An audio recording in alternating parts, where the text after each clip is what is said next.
Кейде бұл өмірде жалғыз қалғандай боласың. Өмірлік серігіңді еш уақытта жолықтырмайтындай сезімде боласың. Біреулерге Құдай бақыт бере салады. Енді біреулердің өмірі азапқа толы болатын емес. Бақытқа лайық екеніңді қалай дәлелдейсің? Қайтсем бар қиындықты жеңіп, махаббат сезіміне бөл. Бұл мүмкін бе? Әр әйел затының әйел бақытына құқы бар емес пе? Тек әркімнің оған барар жолы әрқилы.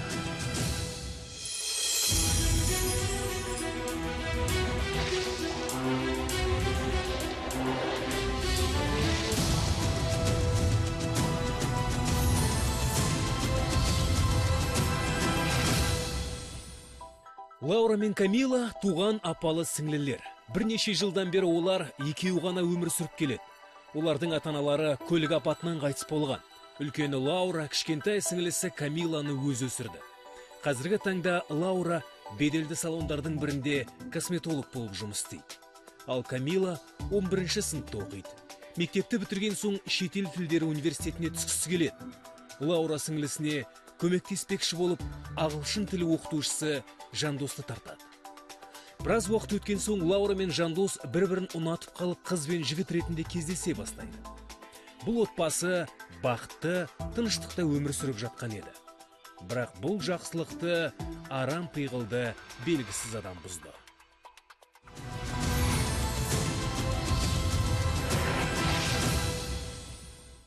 Лаура мен Жандос енді ғана қыдырып үйге келген еді.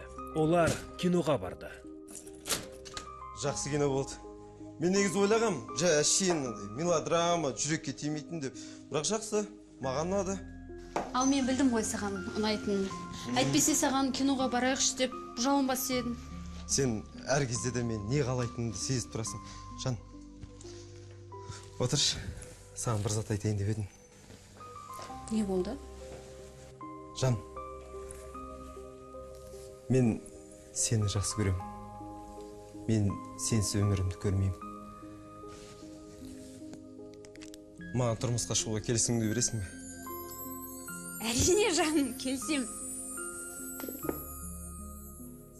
Ой, екеуің жаңа жылдық шыршадай жарқырап кетсіңдер ғой. Не жаңалық болып жатыр? Камила, мен сондай бақыттымын. Айтпайсыңдар ма енді? Қызықтырмай. Біз сенің әпкең екеуміз үйленейік деп шештік. Мен ұсыныс жасадым. Немене? Камилочка, біз Жандос екеуміз үйленеміз. Бәріміз бірге тұрамыз, жарай ма? Жарайды. Оның үстіне біздің үй кең, 3 бөлмелі. Біз бала шағалы, сенімен бірге тұрамыз. Сен бой жетіп келе жатсың, тұрмыс құрасың. Қаласаң, күйеуіңнің үйінде тұрасың. Қаламасаң, осы үйде тұрасың. Не? Сонда сендер осы бастан қуып жатырсыңдар ма? Жоқ, Камила, о не дегенің? Әпкең айтқандай үй кең. Бәріміз де сүйеміз. Жарайды бопты. Мен сендерді түсінемін ғой. Қуаныштым, бақытты болыңдар. Мен сол кезде Камиланың қуанышты емес екенін бірден түсінген едім. Бірақ оны да түсінуге болады. Қаншама жыл тек екеуміз ғана тұрып келдік. Бізге ешкімнің де керегі жоқ болды. Біздің ата-аналарымыз қаза болғалы бері, әрине, екеуміз бір-бірімізге қатты бауыр басып кеттік. Екеуміздің бір-бірімізден басқа ешкіміміз болған жоқ. Сонда да мен Камила барлығын түсінеді деген үмітте болдым. Мен Жандосты жақсы көрсем, сіңілімді ұмытып кеттім деген сөз емес. Ол менің жалғыз сіңілім ғой. Келесі күні таңертең Лаура жұмысқа бара жатқанда ұялы телефонына SMS хат келді.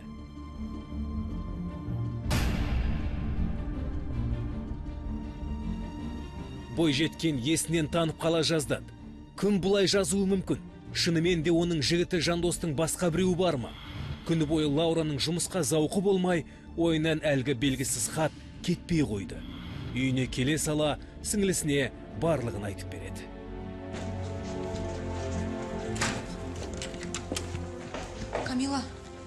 Камила, маған сенің көмегің керек болып тұр. Не болып қалды, айта бер. Қараш, бүгін маған мынандай СМС келді. Ерте бастан қуанбай ақ қой, ол бәрі бір менікі болады. Түсінбедім. Бүгін таңертең белгісіз нөмерде маған осындай хат келді. Бұл адам не айтқысы келіп тұр? Жандосты айтқысы келген сияқты. Сонда белгісіз біреу сенің жандоспен бола алмайтыныңды айтып тұр ма? Өзім де түсінбей тұрмын. Мен де түсінбедім. Бірақ, Лаура, маған бір ой келіп тұр. Енді жандос оқытушы ғой. Мүмкін ол оқушы ғашық болып қалған шығар, ол өзінің үйленгенін айтқан шығар. Қызғанған бір оқушының жазғаны болар, көңіліңе алмашы. Солай ойлайсың ба? Рас айтамын, бұның не түсінбейтіні бар? Бір еріккен біреудің жазғаны шығар. Мен қолымнан келгенше әпкемді сабырға келтірдім. Сол үшін ашуланып, уайымдаудың қажеті жоқ деп түсіндірдім. Жүйкесі тозса, оны қайта орнына келтіру қиын емес пе? Лаура аз да болса тынышталып қалды. Камиланың айтқаны дұрыс деп шешті. Оңды солын білмейтін оқушының ойыны шығар деп ұқты. Ойынан бар күдікті шығарып тастау үшін Лаура кешкі ас әзірлеуге кірісті. Себебі бірер сағаттан соң жандос қонаққа келуі керек. Ол ас үйде жүргенде тағы да телефонына хат келді. Мен телефоныма қарадым. Онда сен онымен өмір бой бақытсыз болып өтесің. Ол әрқашанда мені ғана сүйіп өтеді.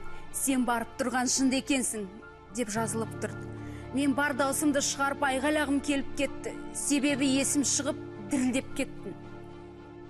Камила дәл осы уақытта кіреберісте аяқ киімін киіп жатқан болады. Лаура сіңілісінің қасына келіп, жаңа келген хат туралы айтайын деді. Сол кезде ол Камиланың сасқалақтап, қалтасына телефонын тығып жатқанын байқап қалады. Лаура күдіктене бастайды. Камила, маған тағы да бір СМС келді. Қойшы, не дейді тағы да? Телефоныңды берші. Не? Есіңнен алып жатқансың ба? Телефоныңды берші деймін. Не деп тұрсың өзің, Лаура? Маған СМС келгенде, сен қалтаңа телефоныңды тығып жатқансың. Қане, телефоныңды алып кел. Мен саған еш нәрседе көрсетпеймін. Жынды болып қалғансың ба өзің? Онда еш қайда да бармайсың, телефоныңды маған бермей. Барамын, сен маған бұйрық беруші болма. Әкел телефоныңды. Жібер, кетші өзің. Әкел. Алшы, ал, көр. Ұялмайсың ба? Жүйкең жұқарған екен өзіңнің. Қаз қараймыз. Мен Камиладан телефонын тартып алып, жіберген СМСтерін қарай бастадым. Сол кезде ұяттан жерге кіріп кете жаздадым. Себебі әрине, ол жерде ешқандай СМС болған жоқ. Өз нөмірі, өз телефоны екен. Білмеймін маған не болған. Камил, жаным ренжімеш. Мен өзім не болғанын да білмеймін. Жүкем әбден жұқарып біткен, Камил. Кетшей. Камил, шын айтам, ренжімеш. Жарайды. Жүкең әбден жұқарған екен. Мен кеттім. Айналайын, жүкемді емдетші. Бір күні маған пышақ алып жүгірерсің. Қайдағын айтпаш. Жарайды жаным, мен сені жақсы көремін. Ал не айтасың енді оған? Осы күйеуге шығатын кезде қыздардың барлығы осындай нервный болып кетеді ғой дем. Әрине мен басында Лаураға ренжідім. Сосын қойшы деп кешіре салдым. Оны да түсінуге болады.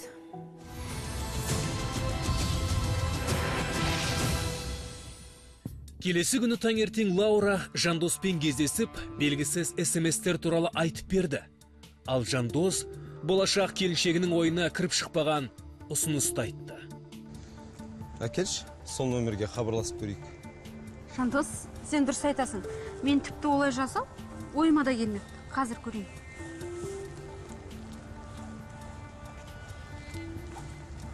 Байланыс аясынан тыс жерде. Қызық, мен көз алдыма елестете алмаймын. Кім олай жазуы мүмкін? Камила айтады, мүмкін сенің оқушыларыңның бірі шығар.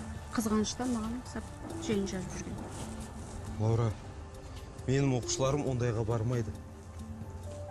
Жандос, сен оқушыларың айтып едің үйленетініңді? Әрине айттым. Бәріне айтып жүрмін. Тіпті бүкіл қалаға мен саған үйленейін деп жатқанымды жария еткім келеді. Ал оқушыларым ондай іске бармайтын шығар деп ойлаймын. Тіпті сенің телефон нөміріңді де білмейді олар. Қазір телефон номерін тауып алу оп-оңай. Сонда мен кінәлім бе? Жоқ жаным, мен сен кінәлап тұрған жоқпын, ренжімеш. Сол нөмірді қара тізімге енгізіп тастасаң, бүкіл мәселе шешіледі. Жандос, мен оны ойлағам. Бірақ мен бұл істің анық-қанығын білмей енгізе алмаймын. Осы хаттар үшін мен Камиламен жүрісіп қалдым. Мен бұның түбіне жетпей қоймаймын. Келесі күні Лаура мен Жандос саябақта қыдырып жүргенде бойжеткен белгісіз хаттың ойынан кетпей қойған туралы айтып келе жатты. Сол сәтте Лаураның телефонына тағы да хат келді. Жандос, міне тағы да келді. Оқыш, не дейді екен? Ля-ля-ля, күйеу жігіт келіншегін тастап кетеді жақында. Өйткені келіншегі есінен адасқан. Жандос, мынау бір тура балабақшаның ісі ғой. Әкеш көрейін. Міне қара. Жан, сен мына хаттарға сеніп жүрсің бе? Сен дұрыс айтасың. Тура бір кішкентай бала жазған секілді. Жан, қараш. Келіншек, күйеу жігіт. Енді дәл кішкентай баланы жазуы ғой. Камила дұрыс айтты. Сенің оқушыларың бір жазып жүрген шығар деп. Оныкі да дұрыс шығар, бірақ мен шынымен де білмеймін кім жазуын. Жаным, мүмкін сенің ойыңда жүрген адамдар бар шығар. Мынау жазды ау дейтін. Мен саған 100 рет айттым ғой. Алло. Я? Жас қазір келем. Бір 30 минут. Жақсы. Жан, маған кету керек тез арада. Жаным, не болып қалды? Мен саған артынан бәрін түсіндіріп беремін, жарай ма? Сонда біз екеуміз бүгін бармаймыз ба? Жан, кейін хабарласам, жарай ма? Негізі сол кезде әрине есеңгіреп қалдым. Ол ешқашан олай істемеген. Мен оған әлгі смс-тер туралы айтып тұрсам, ал ол болса телефонымен сөйлесе салып жүгіре кетті. Солай жасауға бола ма?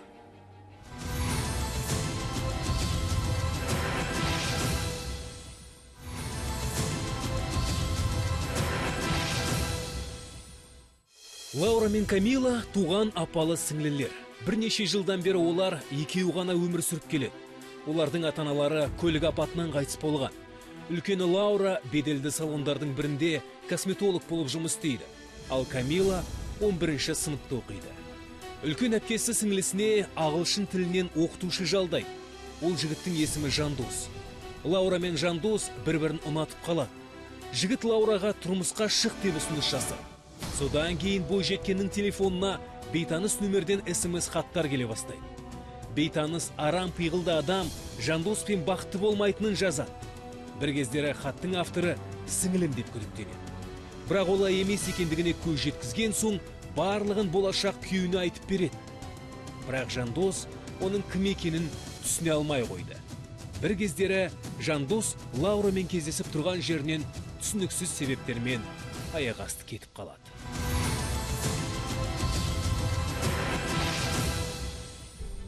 Лаура әрқашанда өзін сабырлы қызбын деп есептейтін. Бірақ осы жолы өзін өзі ұстай алмады. Сүйіктісі оған қатты керек кезде қасында болмай кетіп қалды. Оған қоса әлгі жұмбақ SMS-тер. Мүмкін шынында да Жандостың басқа біреуі бар шығар. Лаура Жандостың артынан аңдуға кіріседі. Бір жақсы, жігіт автобусқа да, таксиге де отырмады. Ол тек жаяу жүріп келе жатты. Ал Лаура оның артынан ұзақ қашықтықта аңдып жүрді. Әйтеуір көрді ау қайда барғанын. Бірақ өз көзіне өзі сене алмады. Жандос саябақта оның туған сіңлісі Камиламен кездесті. Мен оларды көргенде аспан айналып жерге түскендей болды. Сонда біз кездесіп тұрғанда Камила хабарласқан ғой. Мен өз көзіммен оның маңдайынан сүйгенін көрдім. Одан кейін олар саябақта айналып жүрді. Қолдарынан ұстасып алған. Бұл деген масқара ғой. Темірді қызған кезде соқ демекші, Лаура әңгімені ұзаққа созбай, Жандос пен Камиланы қуып жетіп оларды айыптай бастайды. Немене істеп жүрсіңдер? Лаура, сен мұны қайда жүрсің? Қайдан жатағың болмасын. Өңшең өтірікшілер. Лаура, тоқта. Немене тоқта? Мен саған сеніп едім. Есіңді жи, не деп тұрсың? Сен, кетші. Сен не менің бақытты болғанымды көре алмай жүрсің бе? Тыныштал. Біз сенің туған күніңе тосын сый жасайық деп кездескенбіз. Өтірік. Сендер маған өтірік айтып тұрсыңдар. Я, Жандос маған сенің туылған күніңе қандай тосын сыйлауға болатыны туралы кеңеспекші болған. Сол үшін кездестік. Біз саған тосын сый жасайық деп кездескенбіз. Сол үшін Камиланы мен шақырдым, көмектесші деп. Демек сендер... Я, айналаңдағылардың барлығы жау емес. Кешіріңдерші. Бір күні сен мені өлтіріп тынатын шығарсың мына түрімен. Қой, Камила, үйтіп айтпа. Айтам. Білесің бе өткен жол маған естіген. Телефонымды қалтама салғаным сол еді. Қолымды жұлып ала жаздады, айқайлап. Өзіне хабарлама жазып жүрген мен деп ойлапты. Ақымақ немене. Лаура, ол рас па? Кешіріңдерші. Өкінішті әрине солай болды. Жүйкем әбден тозып кетті. Ондай болса мені психбольницаға жатқызыңдар. Мен тағы да кешірім сұраймын. Жарайды, жаным. Біз саған ренжімейміз. Рас қой, Камила? Жарайды. Валериянкама бір нәрсе ішіп алсаң жақсы болар еді. Мен қатты ұялып кеттім. Білмеймін маған не болған. Жүйкемнің тозған соншалық, тіпті ең жақын деген екі адамымды қас жауымдай көрдім. Шынында да Валериянка ішуім керек деп шештім. Сол құрғыр нөмірді неге сол кезде қара тізімге енгізіп тастамадым екен. Әлі күнге дейін түсінбедім. Түнеріп кеткен бе білмеймін. Осыдан кейін Жандосқа күдіктенбеймін деп өз-өзіме уәде бердім. Аңду дегенді мүлдем ұмытамын дедім. Бірақ келесі күні таңертең Лаураға тағы да кезекті СМС келді. Бойжеткенді бұл хаттар ақылынан адастыра бастады. Осы жолы тіпті есінен тануға шақ қалды. Оның ашуланғаны соншалық салонына хабарласып, сырқаттанып қалдым деді. Лаура сабаққа дайындалып жатқан Камиланы көріп қалды. Камила, бүгін тағы да маған сондай СМС келді. Болашақ күйеуіңнің сенен бір төбе құпиясы бар екеніне көзіңді жеткіздің бе? Мен соның бірімін. Мен мұндай СМСтерден әбден шаршап бітетін болдым. Ашуланбашы, Лаура. Кәне қайтадан хабарласып көр. Әне, байланыс аясынан тыс жерде. Өзім де солай ойлап едім. Болды, оқымашы не жазса да. Неге? Сен өзің адамға сенесің бе? Жандосқа тұрмысқа шығамын дейсің. Бірақ қай-қайдағы біреудің жазған хабарламасына сенесің. Түсінбедім. Түсінбейтін несі бар? Сені біреу ажыратқысы келеді. Ал сен болсаң, Жандосқа емес, айдаладағы біреудің сөзіне сеніп тұрсың. Камила, мен Жандосты сүйемін ғой, бірақ мен... Неге қара тізімге енгізбедің? Ол бәрібір сені ажыратуға кіріскен екен. Ал ажыратқысы келетін адамға қара тізімнің де көмегі болмайды. Сондықтан симкаңды ауыстыр. Сол да мәселе ма? Жоқ, ауыстыра алмаймын. Клиенттердің бәрі сол номерге хабарласады. Ал қара тізімге келетін болсақ, менің ойымда болған ондай. Бірақ мен анықтап алайын деп едім. Олай болса, маған екінші рет СМС-терің туралы айтпа. Маған сабаққа кету керек. Болды.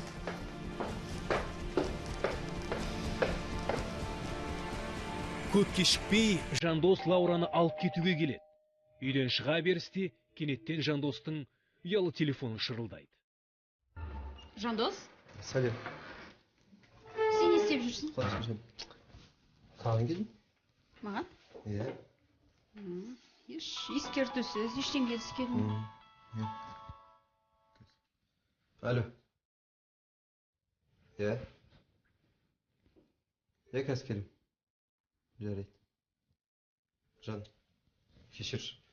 Мамам аяқ асты ауырып қапты. Температурасы көтеріліп кетті. Мамам қасына барайын. Ренжіме. Ертең хабарласайын, жарай ма? Мен де барайыншы сен.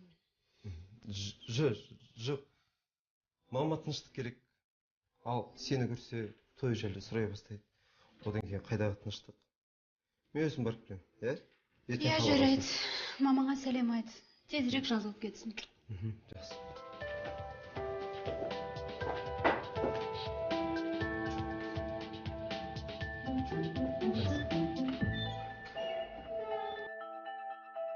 Жандостың есіктен шыққаны сол еді, Лаураның телефонына кезекті СМС келді. Ол саған не деп өтірік айтқанын білмеймін, бірақ ол маған келе жатыр. Осыдан кейін Лаура өзін жынданып бара жатқандай сезінді. Мен өзіме не деп уәде бергенімді білемін. Жандосқа сенемін деп уәде бергем. Және маған СМС жазып жүрген адамның жазғандары өтірік. Бізді ажыратқысы келеді деп ойлайтын боламын деген. Бірақ дәл сол сәтте менің миым жұмыс істемей қалады. Өзімді қоярға жер таппадым.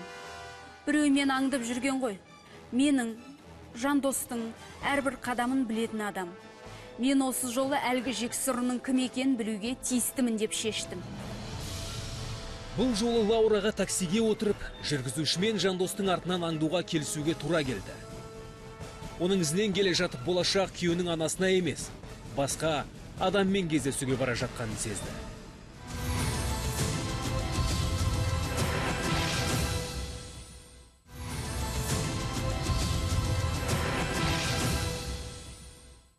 Үлкен әпкесі Лаура беделді салондардың бірінде косметолог болып жұмыс істейді. Кішкентай сіңлісі Камиланы өсірген де сол.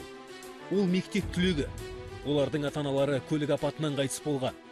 Лаура Камилаға ағылшын тілінен оқытушы Жандосты жалдайды. Ол жігіт пен Лаура бір-бірін ұнатып отбасын құруды шешеді.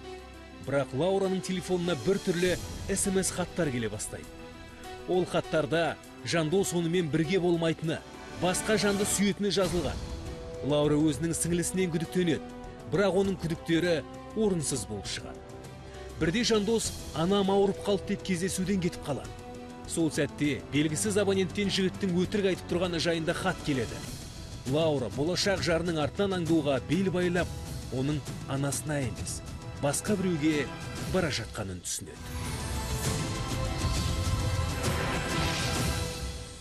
Жандостың көлігі анасы тұратын жаққа емес, басқа мекен жайға қарай кетіп бара жатты. Басында Лаура мүмкін оның анасы көшіп кеткен шығар деп ойлайды. Бірақ олай емес екендігін түсіне бастады. Бозбала көлігін Лаураға мүлдем таныс емес үйдің алдына қойды. Мен не ойларымды да білмедім. Анасының басқа үйге қонаққа келіп, сол үйде ауырып қалғанына қатты сенгім келді. Сондықтан да мен лезде Жандостың артынан еріп, қай пәтерге кіргенін көргім келді. Лаура болашақ жарына жас қыздың есік ашқанын байқап үлгерді. Бойжеткеннің көңіл күйі одан әрі түсіп кетті. Ол тіпті не ойларын да білмеді. Енді не істеу керектігін түсінбеді. Қыз, сен ағып жүрсің осы жерде? Косметика сатып жүрсің ба? Кешіріңіз, менің осы жерде құрбым тұрады. Қайда? Құрбым шетелге кеткен кезде мысығыма тамақ берші деп тұрған. Сіз білесіз бе, Әсел ана пәтерде тұра ма? Налайын, маған қара. Сен мені жынды деп ойлайсың ба? Алда телефонды, өзің звонда. Тәте, мен оған звондап қарадым, телефон өшірілі тұр, шетелде жүр ғой. Айналайын, осы пәтерде Мадина қызымен тұрады. Оған кедергі болма, білдің ба? Кет бар, жоғал көзімнен. Келіші болма. Бізге косметика керек емес, оңбаған қыз. Лаура есік алдына шығады. Ол енді не істерін білмеді. Мәдина деген кім? Оның үстіне қызы бар екен. Жандосқа ол кім болып келеді? Неліктен ол мұнда келеді? Неге болашақ келіншегіне өтірік айтты? Бойжеткен жоспар құрып үлгермеді, себебі есік жақтан Жандос пен Мәдина шығып келе жатты. Лаура, сен мұнда не істеп жүрсің? Мен сенен соны сұрайын деп едім. Мына кісі мамаңа дым құсамайды. Сен қазір бәрін түсіндіріп айтып берем. Я, түсіндірем. Сен маған мамама кеттім деп айтқансың. Көріп тұрмын мамаңды. Лаураға негізі бекер өтірік айттым. Бірақ солай істемесем болмады. Басында оған проблемаларымды айтып, басын қатырғым келмеді. Одан кейін басқасы қабаттасып кетті. Басында өтірік айтпауым керек еді. Барлығы қалай болды, солай айтуым керек еді. Мәдина, қазір тұра тұршы. Жоқ, тұрмасын. Ол да түсіндірсін. Лаура, айттым ғой саған. Мадинам бұнда еш қатысы жоқ. Я, еш қатысы жоқ. Мадина менің жеңгем, ағамның әйелі. Ағаңның әйелі? Ағаң біле ма екеуіңнің мұнда не істеп жүрген жеріңді? Лаура, ағам қайтыс болған. Не? Осыдан 1 жыл бұрын ағам қайтыс болып кеткен. артында жеңгем Мадина мен қызы Дария қалды. Дария ауыр науқас. Түсінікті. Бүгін Дарияны кезекті ұстамасы ұстап, Мадина қорыққаннан маған хабарласты. Мен келдім. Сені мазаламайын дегем. Лаура, сен білесің ғой, қазақта салт дәстүр бар. Інісінің ағасы қайтыс болса, інісі ағасына елін алу керек. Бірақ біз Мадина екеуміз бұған қарсы болдық. Түсінші, Мадинада менен басқа ешкім жоқ. Мен оларға көмектесіп тұрам. Мен сонда да түсініп тұрған жоқпын. Сен неге маған осының бәрін ертерек айтпадың? Еркектер өзі бір түрлі қауым. Жандос маған Мадина, Дария жайында баяғыда айтқанда ғой. Біз бір отбасымыз ғой. Мен де көмектесер едім оларға. Бірақ неге екені белгісіз, ол менен жасырып жүріпті. Бірақ біз енді бір-бірімізден ештеңені жасырмаймыз деп уәде бердік. Я, демек Мадина мен жайында біледі ғой? Я, біледі. Мадина сенімен танысқысы келген. Онда Мадинаның номерін бер маған. Оны қайтесің? Жандос, бер деген соң бер.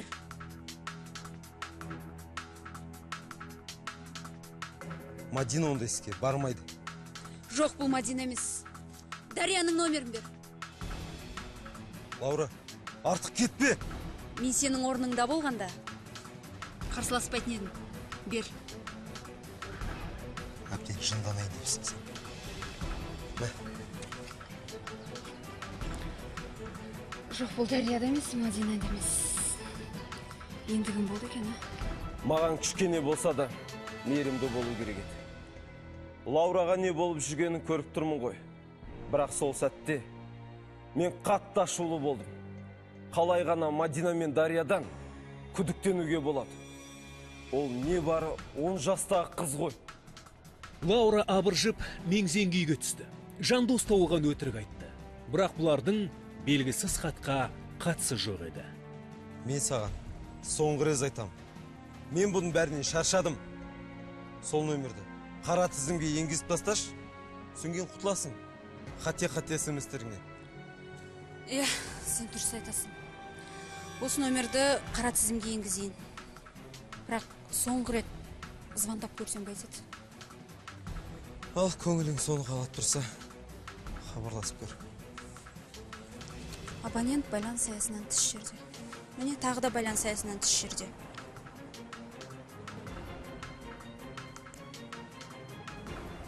Міне қара тізімге кетті. Міне болды. Енді қате смс-тер келіп мазаңды алмайды. Одан да жүр, үйленетін күніміздің белгілейік.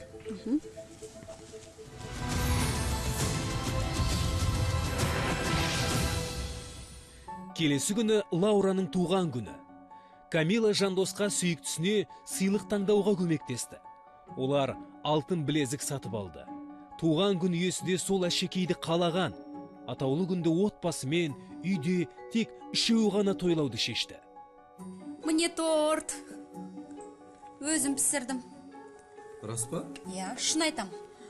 Таңнан бері осы тортты пісірумен болдым. Ал қане маған қанша жас беретіндерің осы свечкамен қояқ. Менің ойымша 18 свечке жетеді. Сол ғой, Камила? Қалай көресің? Жоқ, 16 қояйық. Менің әпкем үнемі жас қой. Жандос, сен шампанский қой, ал мен кухняға барып тамақты көріп келейін.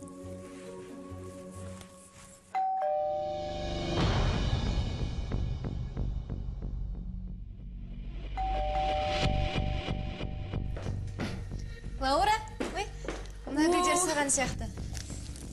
Неткен керемет гүлдер. Рахмет, Жандос. Тіпті ғажап. Ой, мұнда хаты да бар екен. Қане бір оқып көрейік. Менің Лаурама махаббатпен. Рахмет, жаным. Аха, бірақ бұл гүлді мен жіберген жоқ. Түсінбедім. Сонда жіберген кім? Бұны сенен сұрау керек. Кім ол? Кімнің махаббаты болып жүрсің?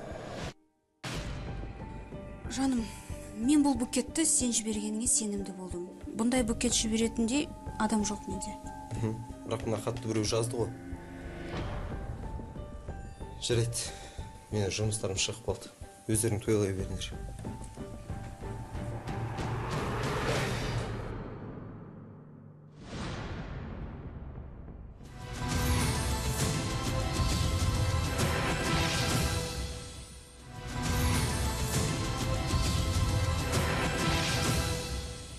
Үлкен әпкесі Лаура беделді салондардың бірінде косметолог болып жұмыс істейді. Кішкентай сіңлісі Камиланы өсірген де сол. Ол мектеп түлегі. Олардың ата-аналары көлік апатынан қайтыс болған. Лаура Камилаға ағылшын тілінен оқытушы Жандосты жалдайды. Ол жігіт пен Лаура бір-бірін ұнатып, отбасын құруды шешеді. Бірақ Лаураның телефонына бір түрлі SMS хаттар келе бастайды. Ол хаттарда Жандос онымен бірге болмайтыны, басқа жанды сүйетіні жазылған. Лаура өзінің сіңлісінен күдіктенеді.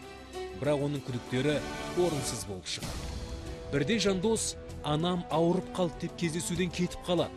Сол сәтте белгісіз абоненттен жігіттің өтірік айтып тұрғаны жайында хат келеді.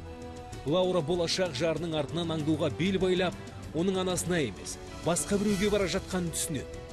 Бойжеткен жігітті қайтыс болған ағасының әйелі Мадина мен оның қояншық ауруымен ауыратын қызы Дарияға көмектесіп жүргенін анықтайды. Лаура арам пиғылды адамның кім екенін білместен оның нөмірін қара тізімге енгізіп тастайды. Бірақ бойжеткеннің туған күніне махаббат сезімін білдірген хат пен гүл келеді. Жандос өзі жібермегенін айтып, Лаура екеуі ұрысып қалады.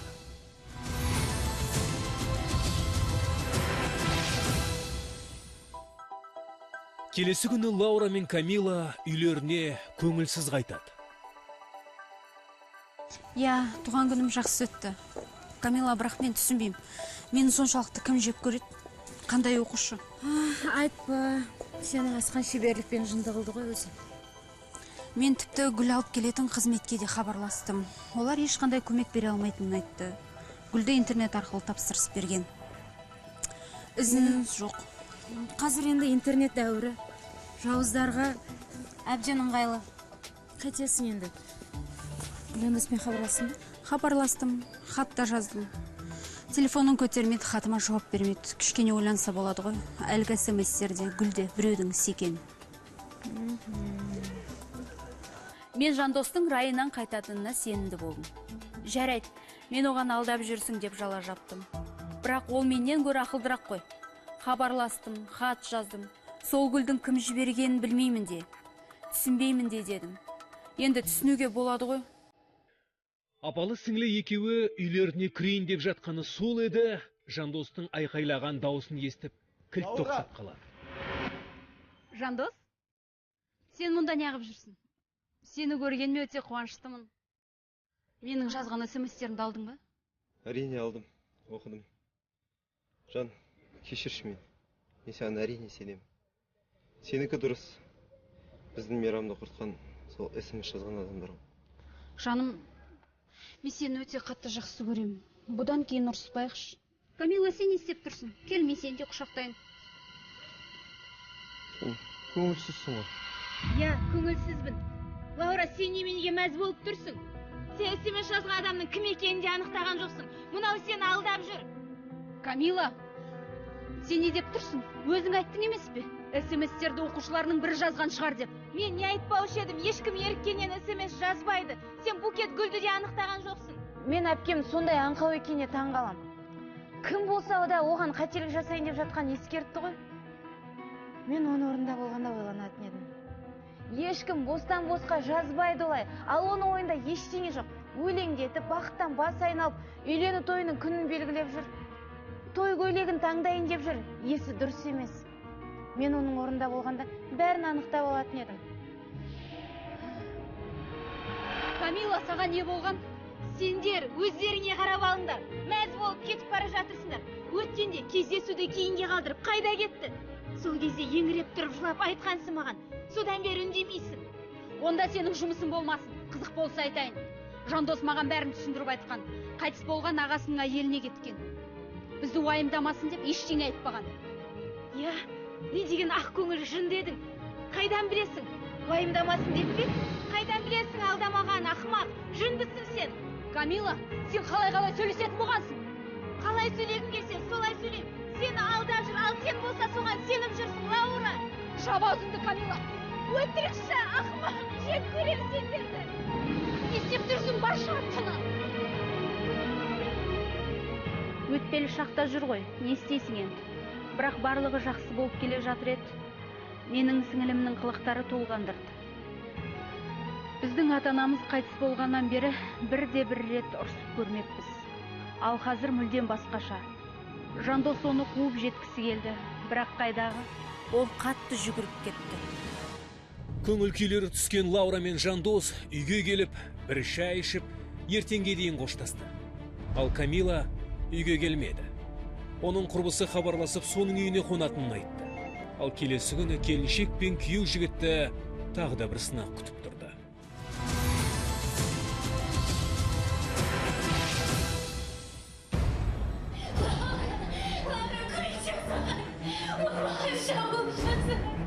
Жандос, сен не істедің? Мен ештеңе істеген жоқпын. Осының бәрін істеген мына. Ол мен зорламақшы болды. Не болып жатыр мұнда өзі? Мен ештеңе істеген жоқпын деймін. Қарашы, өзінің жидесінде шешті.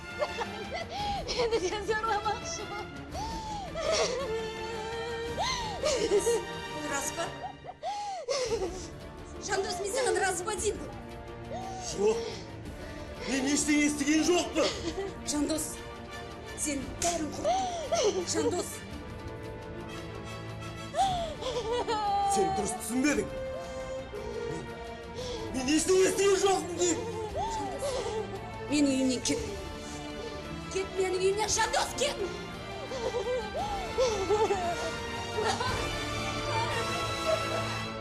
Оның мені тыңдамай қуып шыққанына сене алмадым. Тіпті аузымды аштырмады. Мен Камиланың саусағымның ұшымен де тиіспес едім. Мен оның неге олай айтқанын түсінбедім. Жағдай сериалдағыдай қиындап кетті. Камила жан, не болғанын айтып тұршы маған. Мектептен келген ол болса, ол мені зорламақшы. Менің көйлегімді шешіп, өзінің де жидесін шешіп тастады. Оңбаған, сенің келгенің қандай жақсы ол, әйтпесе терезеден секірейін жеп тұрғанмын. Не деген масқара, Құдайым ау. Қалай қанақтар тоқтаты барды оның бұлай істеуге. Сен алар емеспін. Сен сонда маған сенбей тұрсың ба? Жоқ, жаным. Тыныш, саған сенемін. Одан да оны полицияға берейік. Істеген осы үшін жауап берсін. Я, полицияға бересің. Не айтасың? Менің болашақ күйеуім сіңілімді зорламақшы болып, көйлегін шешіп сапты деп айтасың ба? Олар бізді тыңдамайды да. Я, бірақ дұрыс сен. Бірақ ештеңесі жоқ. Лаура, бәрін ұмытайықшы. Тұрмысқа шығатыныңда, Жандосты да бәрін ұмытшы. Жарайды, жаным. Қазір енді беті қолыңды жу да өзің қалпыңа кел.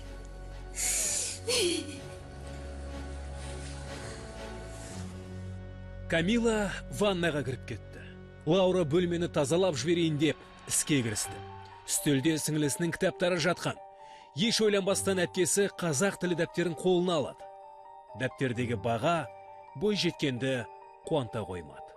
Толған 2 мен 3. Лаураның жүрегі басқа бір қорқынышты анық сезді. Мен оның дәптерін парақтап отырып, оның жазған қателерін маған жіберген SMS-тегі қателермен ұқсастырдым. Тура сондай қателер. Бұл жай ғана сәйкестік емес екен бірден түсіндім. Бөлмеде қолымдағы дәптермен бірге қатып қалдым. Өз көзіме өзім сенбедім.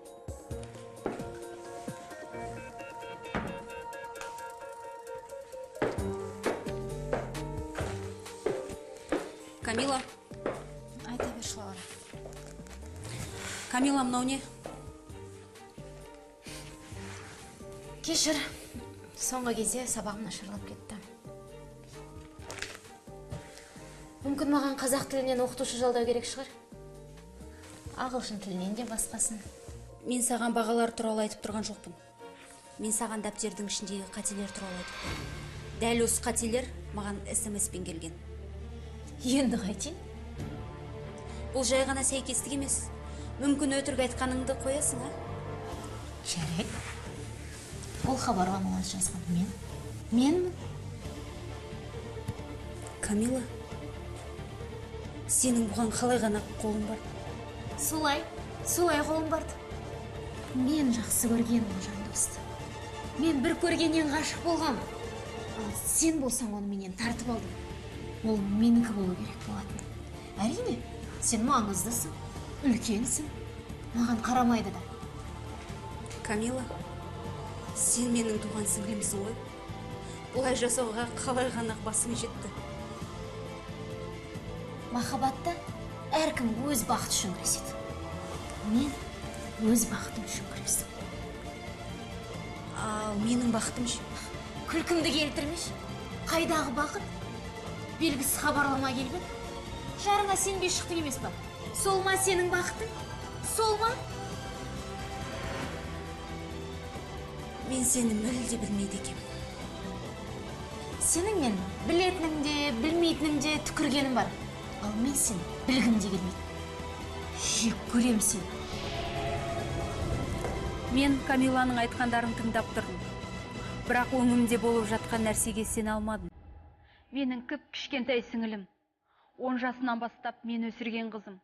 Алғаш рет ғашық болып, бақытсыз аяқталғанында жасын сүрткен адамым маған осындай масқара сөздер айтып тұр. Ол тіпті өзін кінәлімін деп сезініп тұрған жоқ. Менің әлемім 1 минуттың ішінде төңкерілді.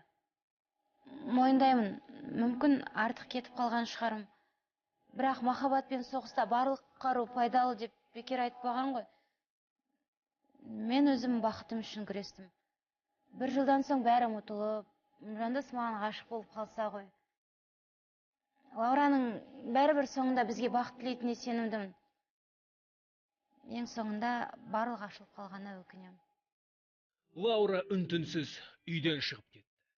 Дереу жандосқа хабарласып бәрін айтып береді. Я, есіңде ме? Басындағы содан күдіктеніп едім.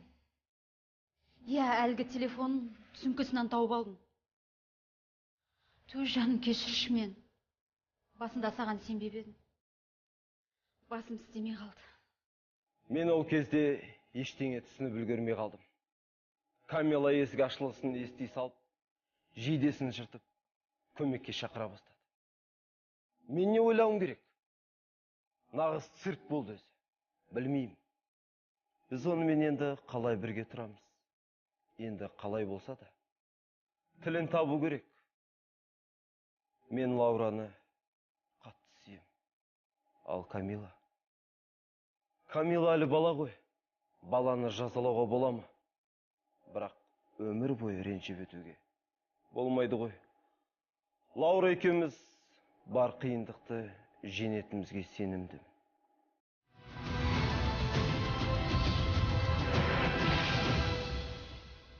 Лаура мен жандос сөзінде тұрып Камиланың жасаған қылықтарын кешірді. Камиланың өзде кінәсін мойындап, болған оқиғаға өкінді. Ол өзін қу әрі өзімшіл адам ретінде ұстағанын, енді болмағанда ең жақын адамы әпкесінің бақытынан айыратынын түсінді. Жақсы көретін адамың бақытсыз болса, өзің қалай бақытты боласың? Лаура мен жандос үйленіп, мерейлі де бақытты отбасын құрды. Камила олармен бірге тұрады. Ол шет тілдер университетіне ойдағыдай түсіп, сол жерде жақсы жігітпен танысып кездесіп жүр. Ал Лаура өзінің сүйікті жарына енді ешқашанды күдіктенбейді. Өйткені, егер шын сүйсең, сенуің керек. Әйтпесе, оның несі махаббат?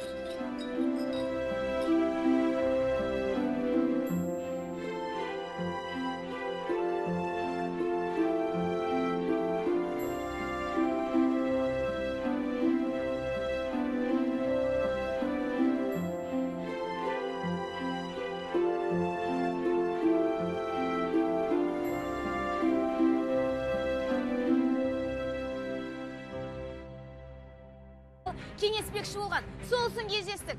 Біз саған тосын сый жасайық деп кездескенбіз. Сол үшін Камиланы мен шақырдым, көмектесші деп. Демек сендер? Я, айналаңдағылардың барлығы жау емес. Кешіріңдерші. Бір күні сен мені өлтіріп тынатын шығарсың мына түрімен. Қой, Камила, үйтіп айтпа. Айтам. Білесің бе өткен жол маған естіген. Телефонымды қалтама салғаным сол еді. Қолымды жұлып ала жаздады, айқайлап. Өзіне хабарлама жазып жүрген мен деп ойлапты. Ақымақ немене. Лаура, ол рас па?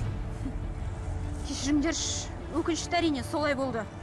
Жүйкем әбден тозып кетті. Ондай болса мені психбольницаға жатқызыңдар. Мен тағы да кешірім сұраймын. Жарайды, жаным. Біз саған ренжімейміз. Рас қой, Камила? Жарайды. Валериянкама бір нәрсе ішіп алсаң жақсы болар еді. Мен қатты ұялып кеттім. Білмеймін маған не болған. Жүйкемнің тозған соншалық, тіпті ең жақын деген екі адамымды қас жауымдай көрдім. Шынында да Валериянка үшеуін керек деп шештім. Сол құрғыр нөмірді неге сол кезде қара тізімге енгізіп тастамадым екен. Әлі күнге дейін түсінбедім. Түнеріп кеткен бе білмеймін. Осыдан кейін Жандосқа күдіктенбеймін деп өз-өзіме уәде бердім. Аңду дегенді мүлдем ұмытамын дедім. Бірақ келесі күні таңертең Лаураға тағда кезекті СМС келді. Бойжеткенді бұл хаттар ақылынан адастыра бастады. Осы жолы тіпті есінен тануға шақ қалды. Оның ашуланғаны соншалық салонына хабарласып, сырқаттанып қалдым деді. Лаура сабаққа дайындалып жатқан Камиланы көріп қалды. Камила, бүгін тағы да маған сондай СМС келді. Болашақ күйеуіңнің сенен бір төбе құпиясы бар екеніне көзіңді жеткіздің бе? Мен соның бірімін. Мен мұндай СМСтерден әбден шаршап бітетін болдым. Ашуланбашы, Лаура. Кәне қайтадан хабарласып көр. Әне, байланыс аясынан тыс жерде. Өзім де солай ойлап едім. Болды, оқымашы не жазса да. Неге? Сен өзің адамға сенесің бе? Жандосқа тұрмысқа шығамын дейсің. Бірақ қай-қайдағы біреудің жазған хабарламасына сенесің. Түсінбедім. Түсінбейтін несі бар? Сені біреу ажыратқысы келеді. Ал сен болсаң, Жандосқа емес, айдаладағы біреудің сөзіне сеніп тұрсың. Камила, мен Жандосты сүйемін ғой, бірақ мен... Неге қара тізімге енгізбедің? Ол бәрібір сені ажыратуға кіріскен екен, ал ажыратқысы келетін адамға қара тізімнің де көмегі болмайды. Сондықтан симкаңды ауыстыр. Сол да мәселе ма? Жоқ, ауыстыра алмаймын. Клиенттердің бәрі сол номерге хабарласады. Ал қара тізімге келетін болсақ, менің ойымда болған ондай. Бірақ мен анықтап алайын деп едім. Олай болса, маған екінші рет СМС-терің туралы айтпа. Маған сабаққа кету керек. Болды.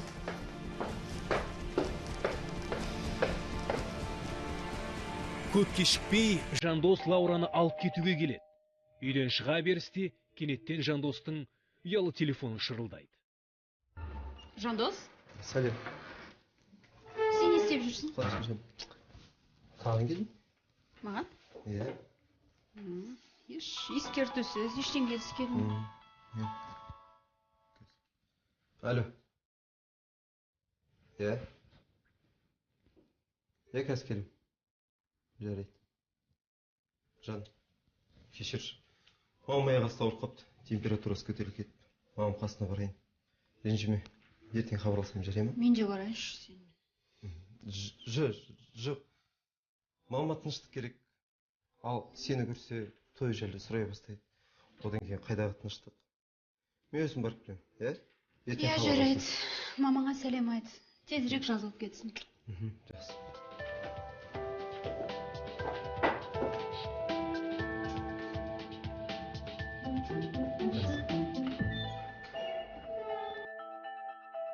Жандостың есіктен шыққаны сол еді, Лаураның телефонына кезекті СМС келді. Ол саған не деп өтірік айтқанын білмеймін, бірақ ол маған келе жатыр. Осыдан кейін Лаура өзін жынданып бара жатқандай сезінді. Мен өзіме не деп уәде бергенімді білемін. Жандосқа сенемін деп уәде бергем. Және маған SMS жазып жүрген адамның жазғандары өтірік. Бізді ажыратқысы келеді деп ойлайтын боламын деген. Бірақ дәл сол сәтте менің миым жұмыс істемей қалады. Өзімді қоярға жер таппадым. Біреумен аңдып жүрген ғой. Менің Жандостың әрбір қадамын білетін адам. Мен осы жолы әлгі жексұрының кім екенін білуге тиістімін деп шештім. Бұл жолы Лаураға таксиге отырып, жүргізушімен Жандостың артынан аңдуға келісуге тура келді. Оның ізінен келе жатып болашақ күйеуінің анасына емес, басқа адаммен кездесуге бара жатқанын сезді.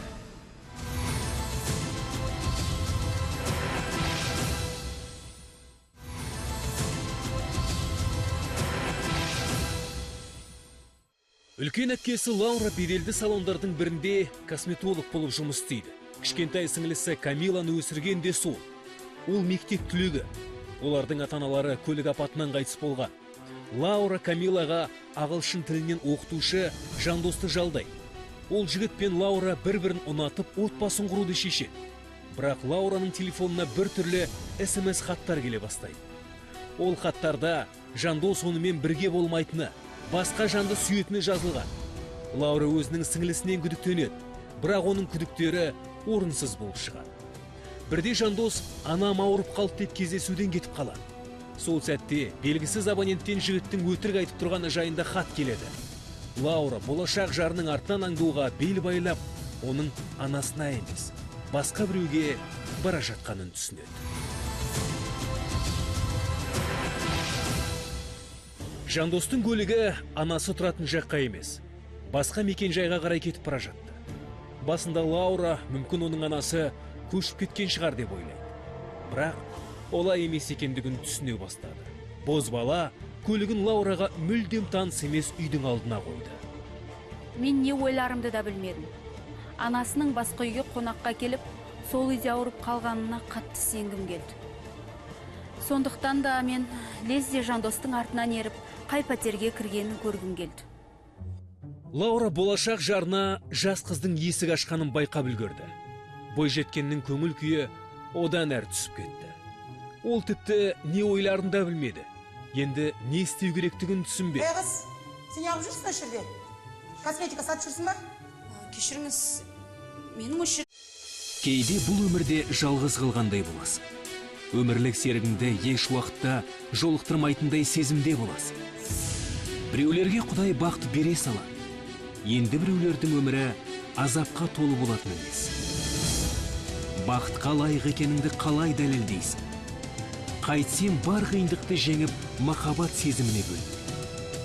Бұл мүмкін бе? Әр әйел затының әйел бақытына құқы бар емес пе? Тек әркімнің оған барар жолы әрбір.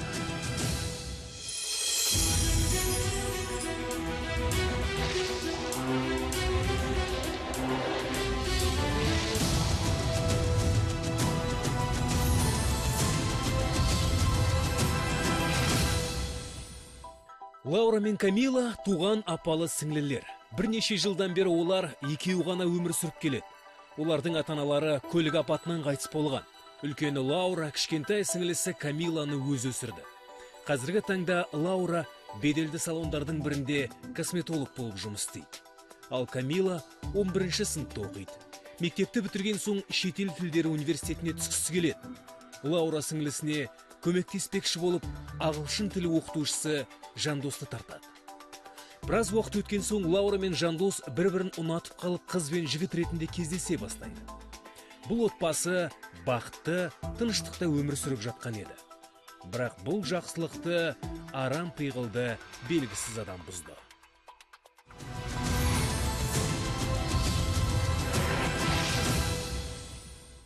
Лаура мен Жандос енді ғана қыдырып үйге келген еді.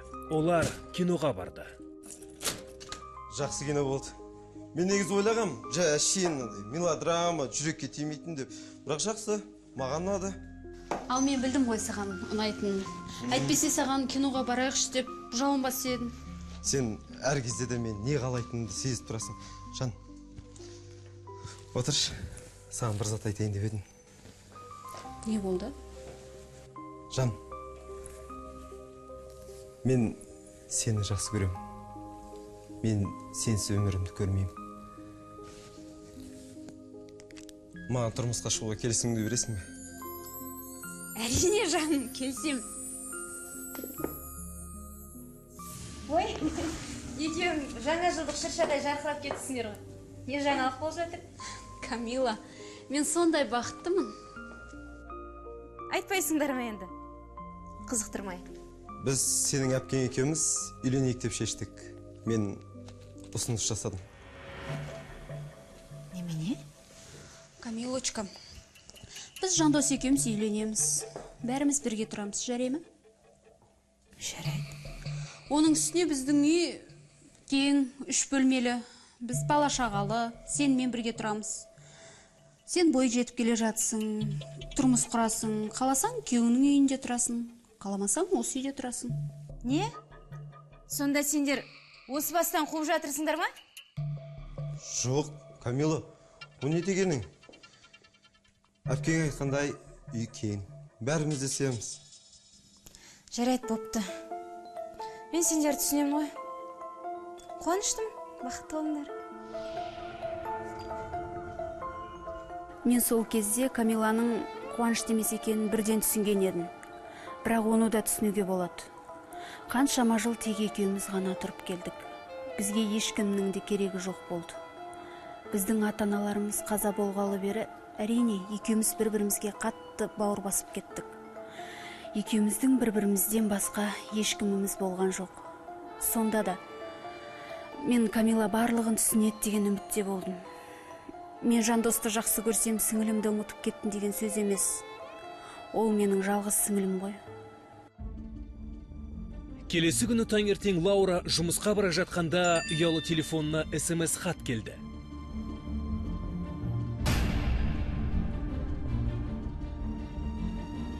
Бой жеткен есінен танып қала жаздады. Кім бұлай жазуы мүмкін? Шынымен де оның жігіті Жандостың басқа біреуі бар ма?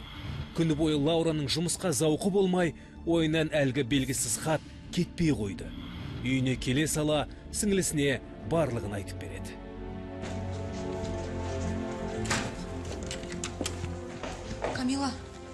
Камила, маған сенің көмегің керек болып тұр. Не болып қалды, айта бер? Қараш, бүгін маған мынандай SMS келді. Ерте бастан қуанбай ақ қой, ол бәрі бір менікі болады. Түсінбедім. Бүгін таңертең белгісіз номерде маған осындай хат келді.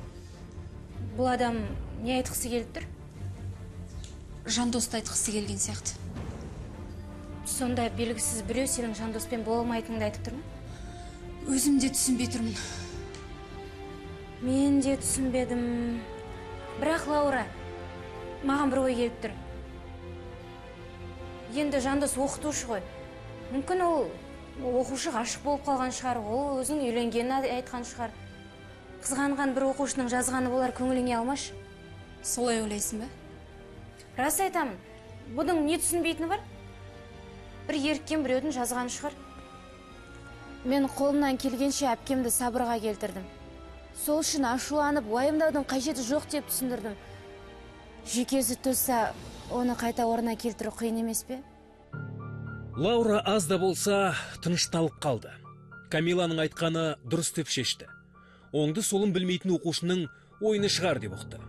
Ойынан бар күдікті шығарып тастау үшін Лаура кешкі ас әзірлеуге кірісті. Себебі бірер сағаттан соң Жандос қонаққа келуі керек. Ол ас үйде жүргенде тағыда телефонына хат келді. Мен телефоныма қарадым. Онда сен онымен өмір бой бақытсыз болып өтесің. Ол әрқашанда мені ғана сүйіп өтеді. Сен барып тұрған шынды екенсің деп жазылып тұрды. Мен бар даусымды шығарып айғайлағым келіп кетті. Себебі есім шығып дірілдеп кеттім. Камила дәл осы уақытта кіреберісте аяқ киімін киіп жатқан болады. Лаура сіңілісінің қасына келіп, жаңа келген хат туралы айтайын деді. Сол кезде ол Камиланың сасқалақтап, қалтасына телефонын тығып жатқанын байқап қалады. Лаура күдіктене бастайды. Камила, маған тағы да бір SMS келді. Қойшы, не дейді тағы да? Телефоныңды берші. Не? Есіңнен алып жатқансың ба? Телефоныңды берші деймін. Не деп тұрсың өзің, Лаура?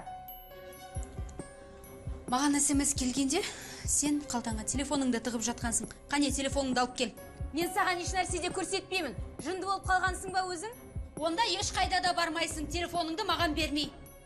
Барамын, сен маған бұйрық беруші болма. Әкел телефоныңды. Жібер, кетші өзің. Әкел. Ал, көр. Ұялмайсың ба? Жүйкең жұқарған екен өзіңнің. Қаз қараймыз. Мен Камиладан телефонын тартып алып, жіберген СМСтерін қарай бастадым. Сол кезде ұяттан жерге кіріп кете жаздадым. Себебі әрине ол жерде ешқандай СМС болған жоқ. Өз нөмірі, өз телефоны екен. Білмеймін маған не болған. Камил, жаным ренжімеш. Мен өзім не болғанын да білмеймін. Жүкем әбден жұқарып біткен, Камил. Кетші. Камил, шын айтам, ренжімеш. Жарайды. Жүкең әбден жұқарған екен. Мен кеттім. Айналайын, жүкеңді емдетші. Бір күні маған пышақ алып жүгірерсің. Қайдағын айтпаш. Жарайды жаным, мен сені жақсы көрем. Ал не айтасың енді оған? Осы күйеуге шығатын кезде қыздардың барлығы осындай нервный болып кетеді ғой дем. Әрине мен басында Лаураға ренжідім. Сосын қойшы деп кешіре салдым. Оны да түсінуге болады.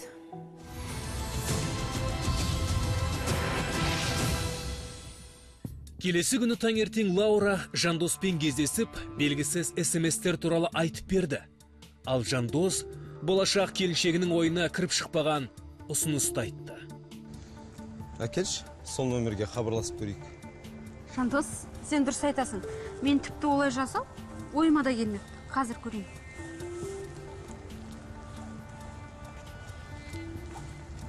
Байланыс аясынан тыс жерде.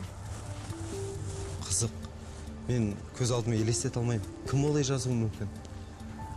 Камила айтады, мүмкін сенің оқушыларыңның бірі шығар. Қызғаныштан маған жайын жазып жүрген. Лаура, менің оқушыларым ондайға бармайды. Жандос, сен оқушыларың айтып едің үйленетініңді? Әрине айттым. Бәріне айтып жүрмін. Тіпті бүкіл қалаға мен саған үйленейін деп жатқанымды жария еткім келеді.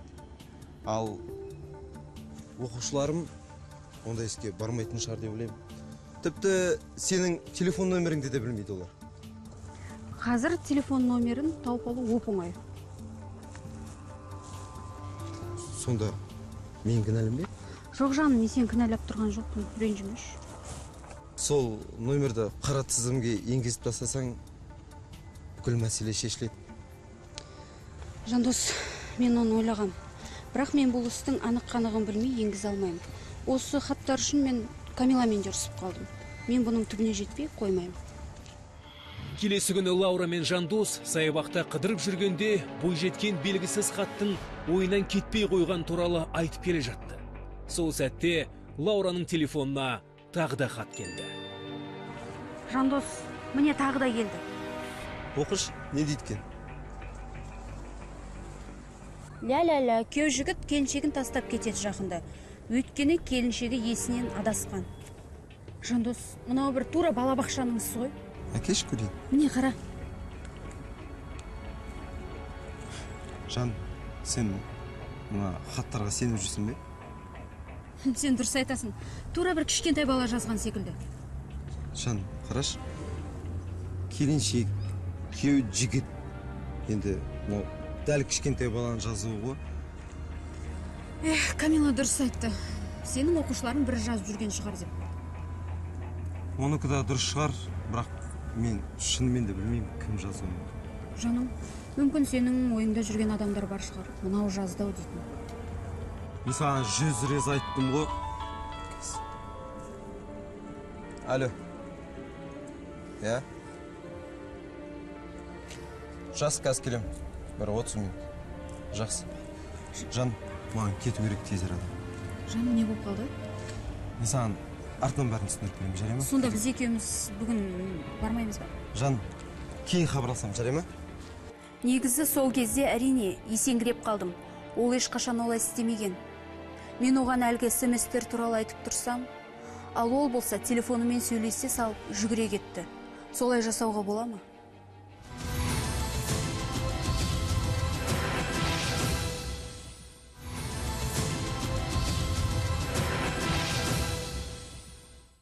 Лаура мен Камила туған апалы сіңлілер. Бірнеше жылдан бері олар екеуі ғана өмір сүріп келеді.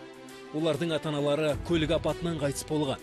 Үлкені Лаура беделді салондардың бірінде косметолог болып жұмыс істейді. Ал Камила 11-ші сыныпта оқиды. Үлкен әпкесі сіңлісіне ағылшын тілінен оқытушы жалдайды. Ол жігіттің есімі Жандос. Лаура мен Жандос бір-бірін ұнатып қалады. Жігіт Лаураға тұрмысқа шық деп ұсыныс жасайды. Содан кейін бойжеткеннің телефонына бейтаныс нөмірден SMS хаттар келе бастайды. Бейтаныс арам пиғылды адам Жандоспен бақытты болмайтынын жазады. Бір кездері хаттың авторы сіңілім деп күдіктенеді.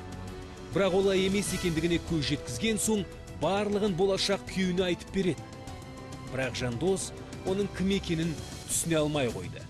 Бір кездері Жандос Лаурамен кездесіп тұрған жерінен түсініксіз себептермен аяқ асты кетіп қалады.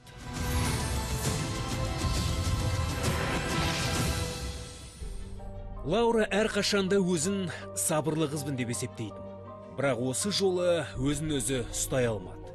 Сүйіктісі оған қатты керек кезде қасында болмай кетіп қалды. Оған қоса әлгі жұмбақ SMS-тер. Мүмкін шынында да Жандостың басқа біреуі бар шығар. Лаура Жандостың артынан аңдуға кіріседі. Бір жақсы, жігіт автобусқа да, таксиге де отырмады. Ол тек жаяу жүріп келе жатты. Ал Лаура оның артынан ұзақ қашықтықта аңдып жүрді. Әйтеуір көрді қайда барғанын. Бірақ өз көзіне өзі сене алмады. Жандос саябақта оның туған сіңлісі Камиламен кездесті. Мен оларды көргенде аспан айналып жерге түскендей болды. Сонда біз кездесіп тұрғанда Камила хабарласқан ғой. Мен өз көзіммен оның маңдайынан сүйгенін көрдім. Одан кейін олар саябақта айналып жүрді. Қолдарынан ұстасып алған. Бұл деген масқара ғой. Темірді қызған кезде соқ демекші, Лаура әңгімені ұзаққа созбай, Жандос пен Камиланы қуып жетіп оларды айыптай бастайды. Немене істеп жүрсіңдер? Лаура, сен мұны қайда жүрсің? Қайдан жатағың болмасын. Өңшең өтірікшілер. Лаура, тоқта. Немене тоқта? Мен саған сеніп едім. Есіңді жи, не деп тұрсың? Сен, кетші. Сен менің бақытты болғанды көре алмай жүрсің бе? Тыныштал. Біз сенің туған күніңе тосын сый жасайық деп кездескенбіз. Өтірік. Сендер маған өтірік айтып тұрсыңдар. Я, Жандос маған сенің туған күніңе қандай тосын сыйлауға болатын туралы. Құрбым тұрады. Қайда? Құрбым шетелге кеткен кезде мысығыма тамақ берші деп тұрған. Сіз білесіз бе, Әсел ана пәтерде тұра ма? Айналайын, маған қара. Сен мені жынды деп ойлайсың ба? Алда телефонды, өзің звонда. Тәте, мен оған звондап қарадым, телефон өшірілі тұр, шетелде жүр ғой. Айналайын, осы пәтерде Мадина қызымен тұрады. Оған кедергі болма, білдің бе? Кет бар, жоғал көзімнен. Келіші болма. Бізге косметика керек емес, оңбаған қыз. Лаура есік алдына шығады. Ол енді не істерін білмеді. Мәдина деген кім? Оның үстіне қызы бар екен. Жандосқа ол кім болып келеді? Неліктен ол мұнда келеді? Неге болашақ келіншегіне өтірік айтты? Бойжеткен жоспар құрып үлгермеді, себебі есік жақтан Жандос пен Мәдина шығып келе жатты. Лаура, сен мұнда не істеп жүрсің? Мен сенен соны сұрайын деп едім. Мына кісі мамаңа дым құсамайды. Сен қазір бәрін түсіндіріп айтып берем. Я, түсіндірем. Сен маған мамама кеттім деп айтқансың. Көріп тұрмын мамаңды. Лаураға негізі бекер өтірік айттым. Бірақ солай істемесем болмады. Басында оған проблемаларымды айтып, басын қатырғым келмеді. Одан кейін басқасы қабаттасып кетті. Басында өтірік айтпауым керек еді. Барлығы қалай болды, солай айтуым керек еді. Мәдина, қазір тұра тұршы. Жоқ, тұрмасын. Ол да түсіндірсін. Лаура, айттым ғой саған. Мадинам бұнда еш қатысы жоқ. Я, еш қатысы жоқ. Мадина менің жеңгем, ағамның әйелі. Ағаңның әйелі? Ағаң біле ма екеуіңнің мұнда не істеп жүргендеріңді? Лаура, ағам қайтыс болған. Не? Осыдан 1 жыл бұрын ағам қайтыс болып кеткен. Артында жеңгем Мадина мен қызы Дария қалды. Дария ауыр науқас. Түсінікті. Бүгін Дарияны кезекті ұстамасы ұстап, Мадина қорыққаннан маған хабарласты. Мен келдім. Сені мазаламайын дегем. Лаура, сен білесің ғой, қазақта салт дәстүр бар. Інісінің ағасы қайтыс болса, інісі ағасына елін алу керек.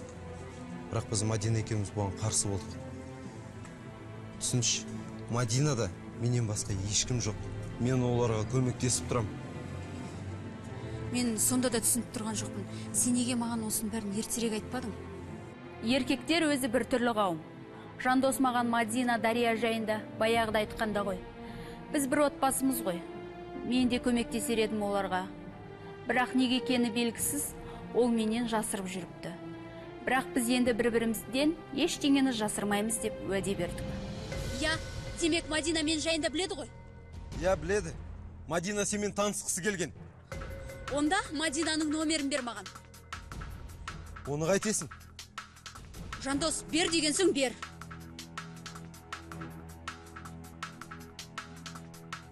Мадина ондай іске бармайды.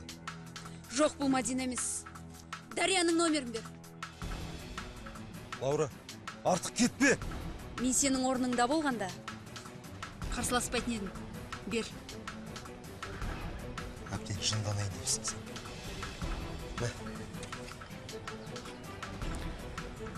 Жоқ, бұл Дарияда емес, Мадинада емес. Енді кім болды екен, Маған кішкене болса да мейірімді болу керек еді. Лаураға не болып жүргенін көріп тұрмын ғой. Бірақ сол сәтте мен қатты ашулы болдым. Қалай ғана Мадина мен Дариядан күдіктенуге болады. Ол не бары 10 жастағы қыз ғой. Лаура абыржып меңзен күйге түсті. Жандос та оған өтірік айтты. Бірақ бұлардың белгісіз хатқа қатысы жоқ еді. Мен саған соңғы рет айтам. Мен бұның бәрінен шаршадым. Сол нөмірді қара тізімге енгізіп тасташ, сөнген құтыласың. Қате смс-теріңе. Сен дұрыс айтасың. Осы нөмірді қара тізімге енгізейін. Бірақ соңғы рет звондап көрсем қайтеді. Ал көңілің соны қалап тұрса, хабарласып көр. Абонент байланыс аясынан тыс жерде. Міне тағы да байланыс аясынан тыс жерде.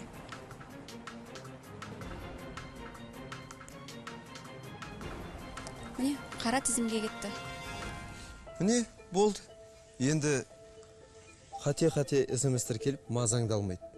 Одан да жүр, үйленетін күніміздің белгілейік.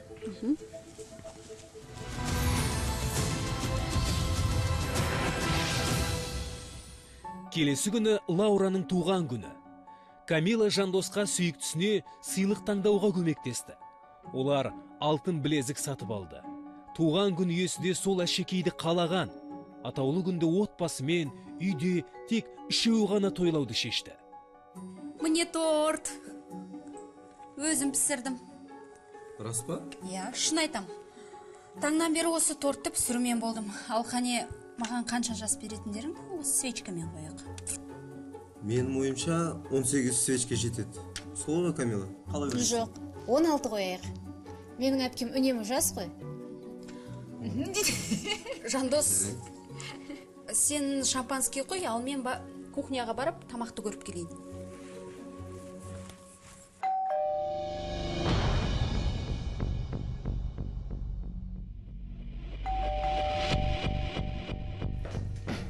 Лаура, ой, мына гүлдер саған сияқты. Неткен керемет гүлдер. Рахмет, Жандос. Тіпті ғажап. Ой, мұнда хаты да бар екен. Қане бір оқып көрейік. Менің Лаурама махаббатпен. Рахмет, жаным. Аха, бірақ бұл гүлді мен жіберген жоқ. Түсінбедім. Сонда жіберген кім? Бұны сенен сұрау керек. Кім ол? Кімнің махаббаты болып жүрсің? Жаным, мен бұл букетті сен жібергеніңе сенімді болдым. Бұндай букет жіберетіндей адам жоқ менде. Бірақ мына хатты біреу жазды ғой. Жарайды, менің жұмыстарым шығып қалды. өздерің тойлай беріңдер.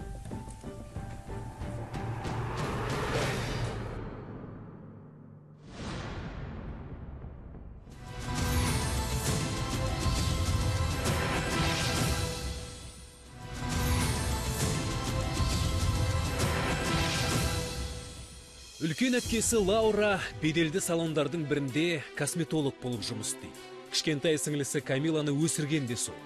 Ол мектеп түлегі. Олардың ата-аналары көлік апатынан қайтыс болған. Лаура Камилаға ағылшын тілінен оқытушы Жандосты жалдайды. Ол жігіт пен Лаура бір-бірін ұнатып, отбасын құруды шешеді. Бірақ Лаураның телефонына бір түрлі SMS хаттар келе бастайды. Ол хаттарда Жандос онымен бірге болмайтыны, басқа жанды сүйетіні жазылған. Лаура өзінің сіңлісінен күдіктенеді. Бірақ оның күдіктері орынсыз болып шығады. Бірде Жандос анам ауырып қалды деп кездесуден кетіп қалады. Сол сәтте белгісіз абоненттен жігіттің өтірік айтып тұрғаны жайында хат келеді. Лаура болашақ жарының артынан аңдуға бел байлап, оның анасына емес, басқа біреуге бара жатқанын түсінеді. Бой жеткен жігітті қайтыс болған ағасының әйелі Мадина мен оның қояншық ауруымен ауыратын қызы Дарияға көмектесіп жүргенін анықтайды. Лаура арам пиғылды адамның кім екенін білместен оның нөмірін қара тізімге енгізіп тастайды. Бірақ бой жеткеннің туған күніне махаббат сезімін білдірген хат пен гүл келеді. Жандос өзі жібермегенін айтып, Лаура екеуі ұрысып қалады.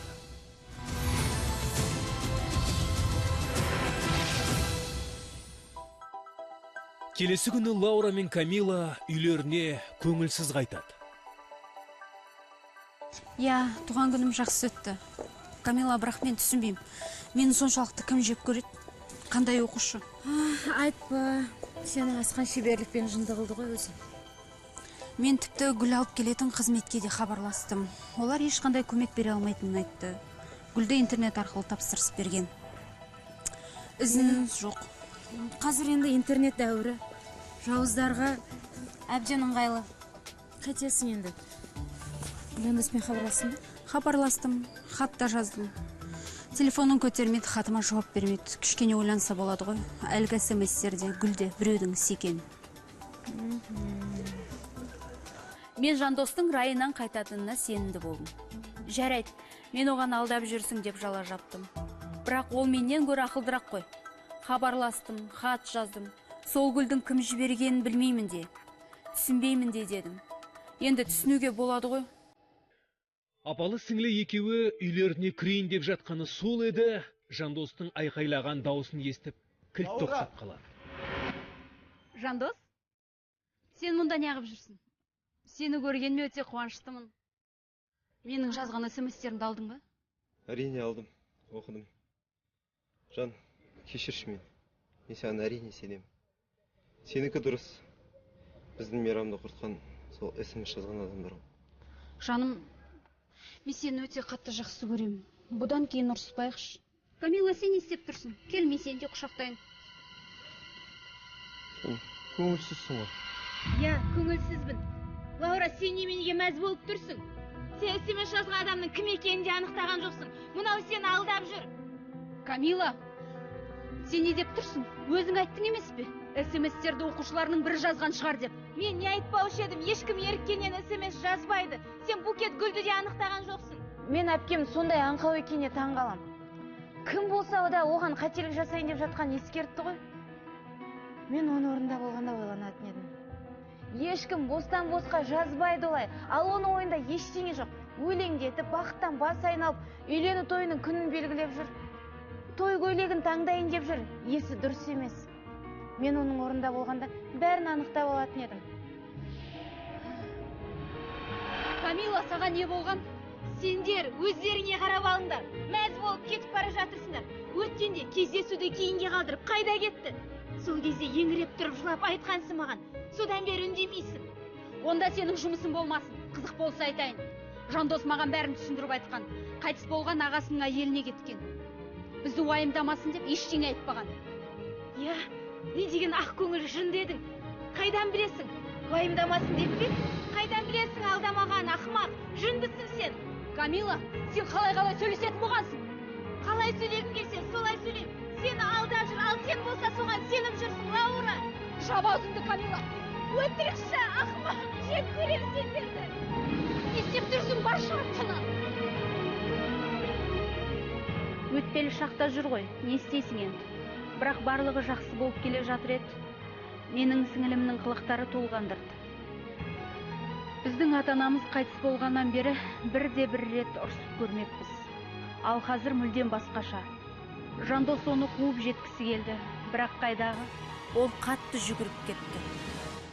Көңіл күйлері түскен Лаура мен Жандос үйге келіп, бір шай ішіп, ертеңге дейін қоштасты. Ал Камила үйге келмеді. Оның құрбысы хабарласып, соның үйіне қонатынын айтты. Ал келесі күні келіншек пен күйеу жігітті тағы да бір сынақ күтіп тұрды.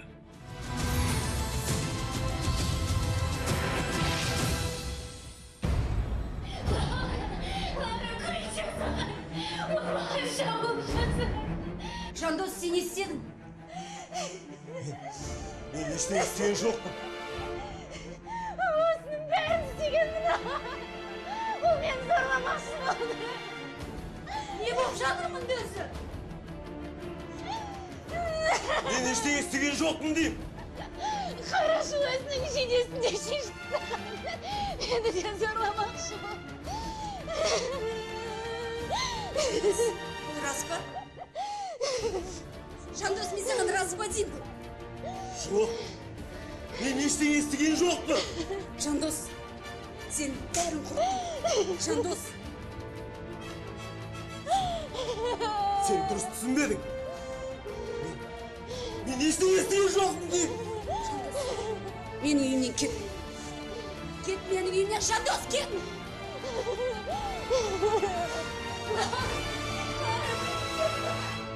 Оның мені тыңдамай қуып шыққанына сене алмадым. Тіпті аузымды аштырмады. Мен Камиланың саусағымның ұшымен де тиіспес едім. Мен оның неге олай айтқанын түсінбедім. Жағдай сериалдағыдай қиындап кетті. Камила жан. Не болғанын айтып берші маған. Мектептен келген ол болса. Ол мені зорламақшы. Менің көйлегімді шешіп, өзінің де жидесін шешіп тастады. Оңбаған. Сенің келгенің қандай жақсы ол. Әйтпесе терезеден секірейін деп тұрғанмын. Не деген масқара, құдайым ау. Қалай ғанақтар тоқтатып барды оның бұлай істеуге. Сен алар емеспін. Сен сонда маған сенбей тұрсың ба? Жоқ, жаным. Тыныш. Саған сенемін. Одан да оны полицияға берейік. Істеген осы үшін жауап берсін.